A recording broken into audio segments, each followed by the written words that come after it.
ചൂലൂർ അരയമ്പറമ്പിൽ കണ്ണ് മുത്തപ്പൻ ക്ഷേത്രത്തിൽ കളമ്പാട്ട് മഹോത്സവത്തിന് തുടക്കമായി.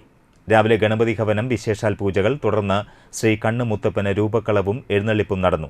ക്ഷേത്രം തന്ത്രി ദിനേശ് മുഖ്യ കാർമ്മികനായി.